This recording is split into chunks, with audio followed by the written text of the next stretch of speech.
In this video, I'm going to be showing you the most important image editing trick, which is to pull the background off of an image and to place it back on top of another.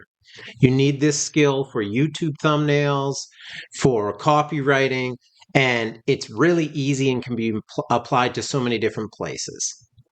So I've got a couple of images here, and what I'm going to be doing is I'm going to be pulling the background off of this hockey guy, pulling the background off of this ABG logo, and popping them into pictures that I've pre-selected that I like. So I'm going to put this ABG logo over top of this because it's going to represent my ABG portal, and so it's going to look pretty cool.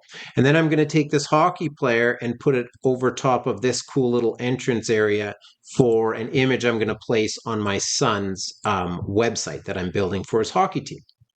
I'm going to open an image. I'm going to find my directory.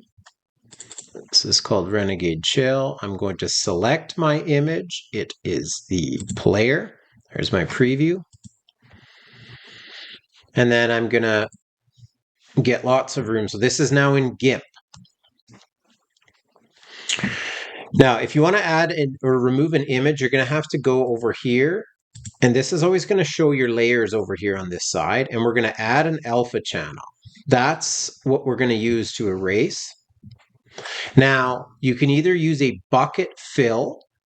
So I go Tools, Paint Tools, Bucket Fill, or just a paintbrush to start erasing the background.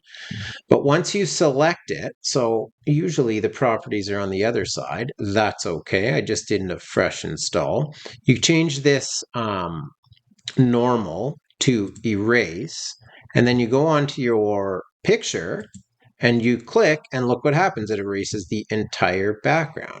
So I'm going to go back over here and get this out. I actually like keeping this little ice surface. So that was 2 clicks to save that or to remove that background. I'm now going to go and I'm going to save this. And I want to save this just as this file in Gimp so that I can open it in a different image later. I can resize it and do all sorts of things. So again, I'm just going to select the same folder. And I'm going to call this like that.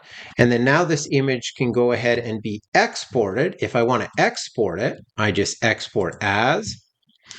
PNG is going to keep the image erased. And you export that image. I will show you. Now I've got a player.png. This other one was a JPEG. And when I open this one, the background is actually completely removed. I could then repeat the exact same step to remove this ABG logo, and then I'll show you the second part, how to go ahead and put this image onto a different background. Okay, we're back in Gimp, and I'm going to open up the background image now. Now, when you want to put that cutout back on top of this, there's 2 things you need to do. And this is useful all the time. You add a new layer. And so I'm going to call this, whatever it is, the player. We'll keep the size the same. And I'll show you what can happen when you add a new layer.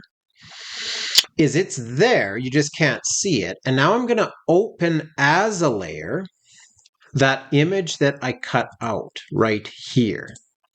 And there it is. Now that's too big. If you want to make it smaller, this is why we add a layer. Now look over on the right again. You can select your layers. So over here, I'm going to scale my layer.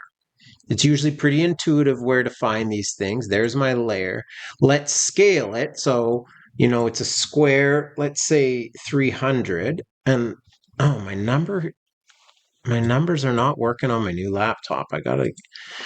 So let's do 300 by 300, scale it to just preview it. Okay, and that's okay. I probably want it a little bit bigger. So I'm going to go back to scale layer, and I'm going to say 400, like so. And then you can select the move tool, move it however you want so that it blocks the background player. And you can erase that and do all sorts of things. But I just wanted to showcase this basic skill. Cutting one thing out, putting it over top of another, and then now you can save this or you can just export this now, and that image is done. The one player is on top of the other. If you want to stick around for a while, I'm going to be showing you the same process, but in much more detail when I take that ABG logo and I pull off the background, put it onto another image, and then I kind of like blend some things and I have fun with playing around with the tools in Gimp. If you like content like this, please make sure you like, subscribe. I'm going to be tossing out all sorts of tutorials, image tutorials, video tutorials, website design, web hosting, marketing funnels, all sorts of good stuff is coming your way because I truly believe you can learn how to market yourself. You can do a better job of managing all of your personal brand things or all of the marketing areas that you want to expand into. Okay? As usual, always be grinding, and thank you for joining me. Watch this video.